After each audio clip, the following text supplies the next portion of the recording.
warahmatullahi wabarakatuh. Saya Ahmad Jan Purwanto dari kelas R6S dengan NPM 1485.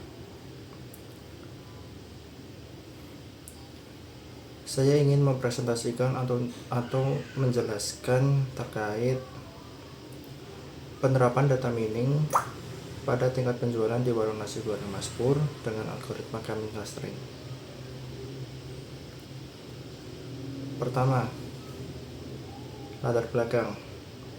Perkembangan teknologi informasi membuat data transaksi penjualan tidak hanya berfungsi sebagai arsip, tetapi juga dapat dimanfaatkan untuk mendukung pengambilan keputusan. Namun, warung nasi goreng Mas Pur belum memanfaatkan data penjualan secara optimal untuk mengetahui pola penjualan setiap menu. Oleh karena itu, penelitian ini menerapkan algoritma coming clustering untuk mengelompokkan menu berdasarkan tingkat penjualan sehingga dapat membantu pemilik usaha dalam menyusun strategi penjualan, mengelola persediaan, dan mengevaluasi menu yang kurang diminati. Lalu kedua, terkait permasalahan. Terdapat 3 permasalahan. Pertama, bagaimana penerapan algoritma coming clustering pada data penjualan warung nasi goreng Mas Pur. Kedua, bagaimana pengelompokan menu berdasarkan tingkat penjualan menggunakan algoritma coming clustering. 3. Bagaimana mengevaluasi hasil pengelompokan yang dihasilkan oleh algoritma coming clustering. Ada tujuannya. Pertama, menerapkan algoritma coming clustering pada data penjualan warung nasi goreng Mas Pur. 2. Mengelompokkan menu berdasarkan tingkat penjualannya menggunakan algoritma coming clustering. 3. Mengevaluasi hasil pengelompokan menggunakan ELBO Method in Silhouette Score. 4. Memberikan informasi yang dapat digunakan sebagai bahan pertimbangan dalam menentukan strategi penjualan berdasarkan hasil clustering. Selanjutnya, kita menuju pembahasan coding atau kode. Sebelum masuk ke pembahasan coding atau kode itu, kita harus melihat terlebih dahulu data yang ingin kita proses. Datanya itu pertama di bagian atas ini terdapat 7 kolom. Tanggal, bulan, tahun, menu, harga, GTY atau jumlah, total penjualan dalam rupiah. Ini terdapat banyaknya data itu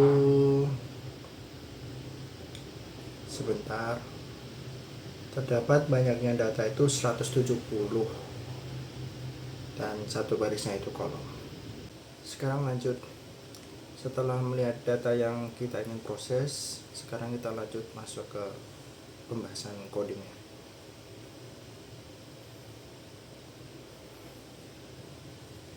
Jadi ini saya menggunakan bahasa pemrograman yaitu Jupyter. Di bagian sebelah sini terdapat sebuah file bernama analysis.kmeans.ipynb, yaitu formatnya untuk file bahasa pemrograman Jupyter. Di bagian atas ini pertama terdapat impor pada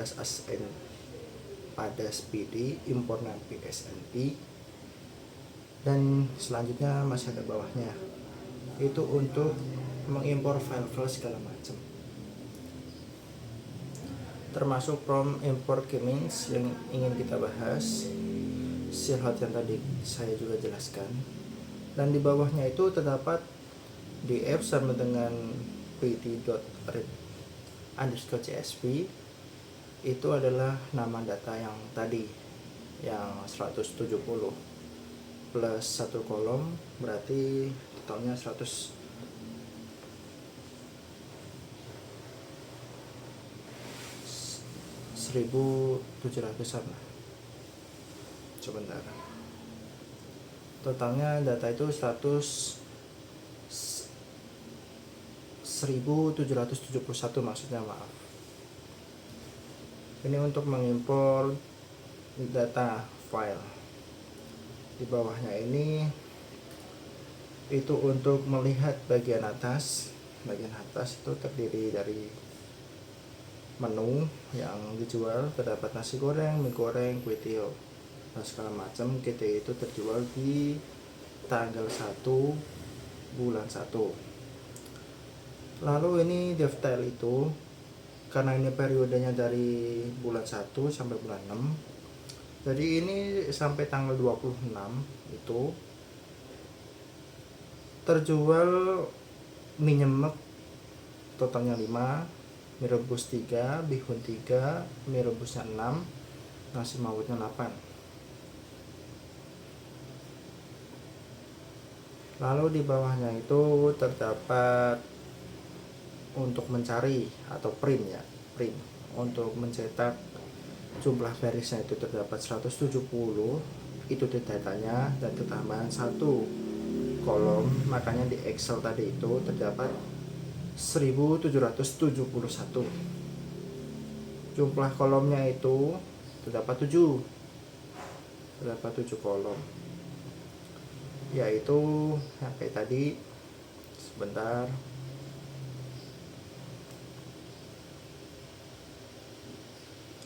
itu terdiri dari kolom tanggal, bulan, tahun, menu, harga, kriteria atau jumlah, dan total penjualan dalam rupiah. Lanjut ke pembahasan kode.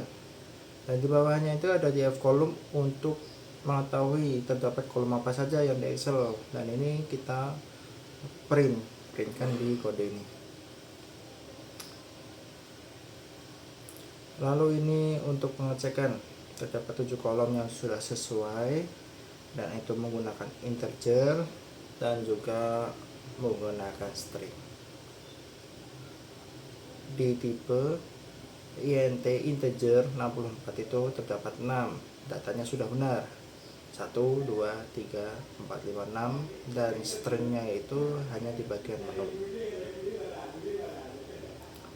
Lalu lanjut ke df.descript, itu seperti ini untuk mengetahui data-data yang ada. Dapat count, main, rata-rata, std, min, 25%, 50%, 75%, and last max.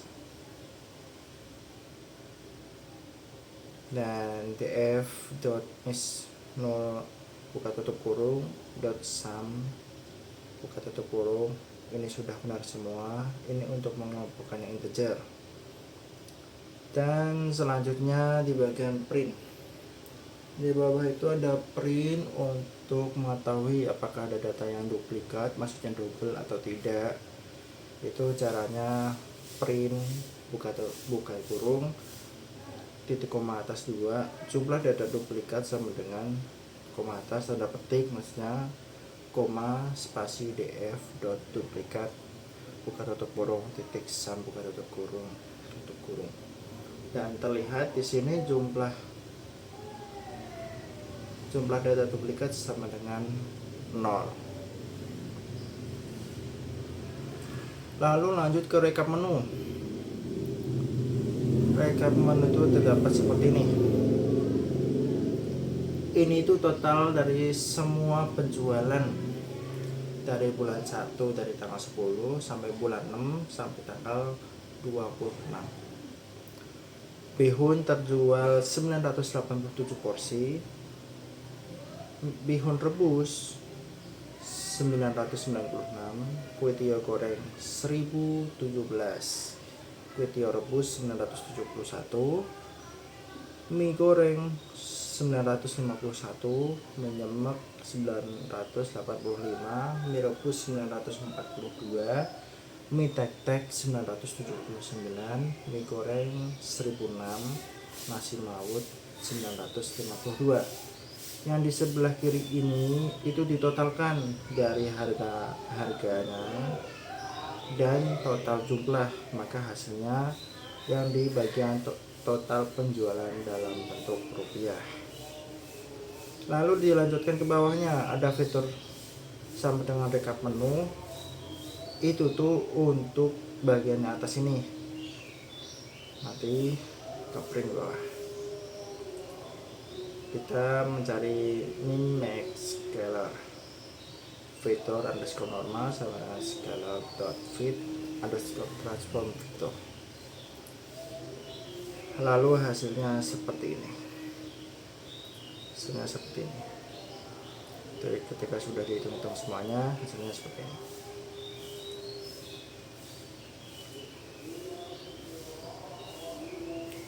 df.normalisasi.descript itu code-nya di harga segini, KTY nya juga sama, totalnya sama seperti tadi yang di atas, kurang lebihnya seperti itu. Lalu dilanjutkan inertia, dan ini di bagian yang kita ingin cari tahu tadi. Kita itu pemrosesan menggunakan elbow method yang kita cari, dan berikut hasilnya elbow method, grafik elbow method. Lalu dilanjutkan K-mean clustering random 42, dan terdapat rekap menunya seperti ini, sama datanya seperti yang di atas. Jumlah total yang sudah dibeli atau sold out itu ini bagian ini, dan dia itu sekarang udah dimasukin ke bagian cluster. Sekarang di beberapa menunya ada yang di cluster yang paling bawah yaitu 0 atau 0, terus cluster keduanya 1, dan cluster yang paling tinggi itu yaitu 2. Rekap menu cluster value count, clusternya yaitu 201541.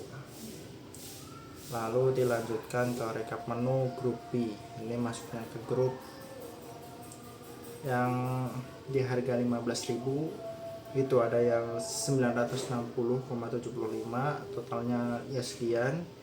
Sama yang kedua 15.000 juga ada, totalnya 998,20. Yang ketiga itu di harga 17.000, jumlahnya 952. Di bawahnya untuk mengetahui skor, tadi kan kita kita juga akan mencari skor sama dengan silhouette underscore score, yaitu skornya itu menghasilkan 0,3874792031000752, itu skornya. Lalu di bagian sini terdapat hasil K-mean clustering, ini tuh mengklasterkan dari data yang tadi, jadinya grafiknya seperti ini. Sekarang masuk ke centroid K-mean cluster center, itu untuk menampilkan sebuah grafik center, cluster dan centroid ini, dan itu untuk mencari elbow. Dan dari data-data yang tadi sudah diproses, muncullah grafik elbow method seperti ini. Lalu terakhir itu nanti datanya tersimpan di recap underscore menu to underscore CSV, nantinya akan berhasil. Data berhasil disimpan sebagai hasil underscore clustering .csv. Hasilnya itu kesimpan di hasil underscore clustering CSV. Terima kasih.